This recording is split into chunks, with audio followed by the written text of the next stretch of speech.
because I'd been through the Pentagon right after 9/11. About 10 days after 9/11, I went through the Pentagon and I saw Secretary Rumsfeld and Deputy Secretary Wolfowitz. I went downstairs just to say hello to some of the people on the Joint Staff who used to work for me, and one of the generals called me in. He said, "Sir, you got to come in. You got to come in and talk to me a second." I said, "Well, you're too busy." He said, "No." He says, "We've made the decision. We're going to war with Iraq." This was on or about the 20th of September. I said, "We're going to war with Iraq. Why?" He said, "I don't know." He said, "I guess they don't know what else to do." So I said, "Well, did they find some information connecting Saddam to Al-Qaeda?" He said, No. He says, "There's nothing new that way. They just made the decision to go to war with Iraq." He said, "I guess it's like we don't know what to do about terrorists, but we've got a good military and we can take down governments." And he said, "I guess if the only tool you have is a hammer, every problem has to look like a nail." Here we could see Babylon is described as the hammer of the whole earth. So I came back to see him a few weeks later, and by that time we were bombing in Afghanistan. I said, "Are we still going to war with Iraq?" And he said, "Oh, it's worse than that." He said, he reached over on his desk, he picked up a piece of paper, and he said, I just got this down from upstairs, meaning the Secretary of Defense's office today, and he said, "This is a memo that describes how we're going to take out 7 countries in 5 years, starting with Iraq and then Syria, Lebanon, Libya, Somalia, Sudan, and finishing off Iran." So go through the countries again? Well, starting with Iraq, then Syria and Lebanon, then Libya, then Somalia and Sudan, and then back to Iran. What Firework Warehouse fire looks like. Here's what it actually looks like.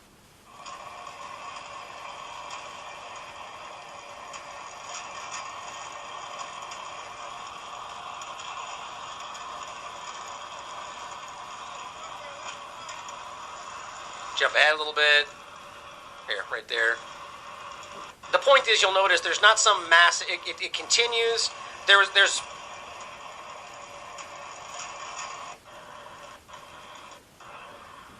Alright, so now the point is it continues to pop and crackle and it gets bigger and bigger, but it's not some massive explosion, especially not some mushroom cloud creating, shockwave creating explosion. I mean, I shouldn't have to make it this clear, but there's plenty of people who are saying, well, it's obviously just fireworks, and this is just, it's, the people you might expect.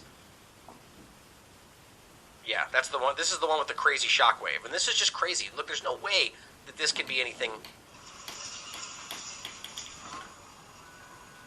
Whew, man, that's just out of control. Now, same one, giving you guys different views of it. Ooh, man, that is huge. This one's interesting. Now, watch the way that this cloud looks. This is one of the images that's circulating. It's really odd. Right there. Weird. Right there is when he starts jumping away, so it gets a little sporadic. But, to say here, I'm going to jump ahead real quick and show you that this, Israel used a very similar looking bomb in Syria last year. It's some type of new thermobaric weapon. Now, it's obviously, there's plenty of bombs you could probably find that would look similar, but understand that this is that, and that is what it looks like. As well as the fact that we've been seeing these test explosions, like similar things, these kind of maybe mini nuke type look actions that happened in Palestine or in Yemen. We've already reported on these things. Now, people try to pretend like any number of these things are just crazy conspiracy theory, except that they're not, and it's very easy to verify. So as we're seeing this happen, as Israel's been attacking Lebanon, and as they're involved, and as all these things, you've got to begin to put things together, especially when you realize that, oh, wait a minute, the Kataeb party leader was just killed in that explosion. Oh, you mean the leader of the group that they've been openly going after in Iraq and Syria for the last 6 months to a year? Yep, that guy. So let's pretend like that is just a happy coincidence. Okay, now it says, Najarian, probably ruining his name, the Secretary General of Lebanon's Kataeb political party, has died after being critically injured as a result of the blasts. Now it says the Lebanese authorities have already ruled out an initial theory that the blast was caused by the fireworks and the fire. Now it says that they've compared the scope of the incident to the 1945 atomic bombing of Hiroshima. That's crazy. And this gets even more interesting when you find out something else. Well, first of all, as Syrian Girl puts it, and she's right, the Lebanese are denying that Israelis are behind this.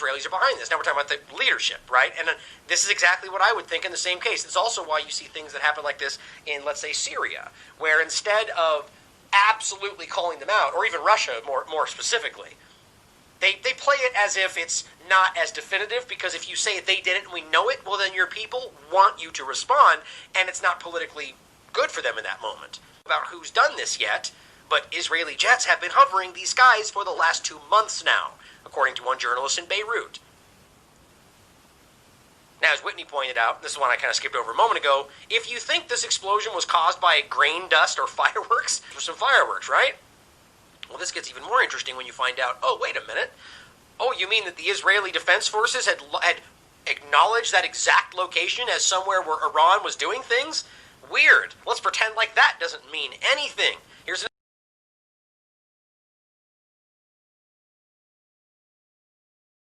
another one, same thing. This location right down here in the bottom, right there, that is where we're talking about. That is right here. And that is the port, and that is the site of the explosion. Okay, so if the IDF was calling this out as a location of Iranian activity, and they were recently bombing Lebanon, personally, this doesn't prove that they did something. The three sites around the airport are not exactly the same location as the explosion site. Explosion site you see to the north and the airport is down to the south. The distance between it is about 5 miles.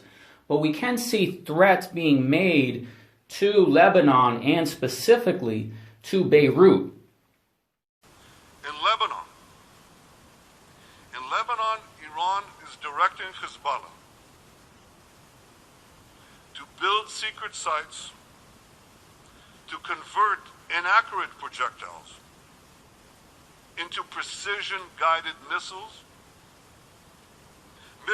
that can target deep inside Israel within an accuracy of 10 meters. Hezbollah, listen to this, Hezbollah is deliberately using the innocent people of Beirut as human shields. They've placed 3 of these missile conversion sites along Beirut's international airport.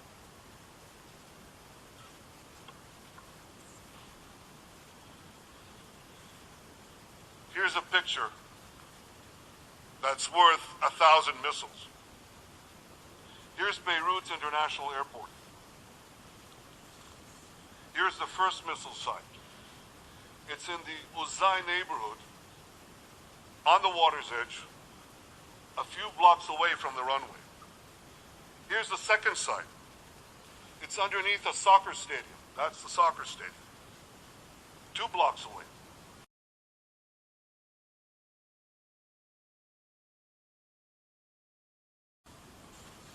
And here's the third site.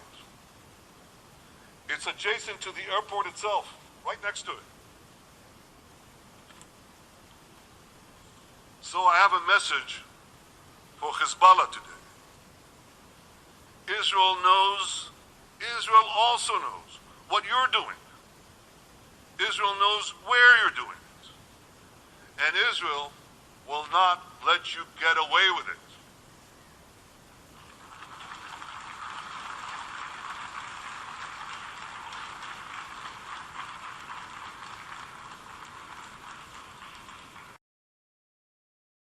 This is a continuation of the war against Iran, which you see in Daniel chapter 8. We have lots of other videos on this, but here you can see the connection of Lebanon and Beirut specifically to war with Iran. You could see that these are planned events, as you could see in the intro of the video.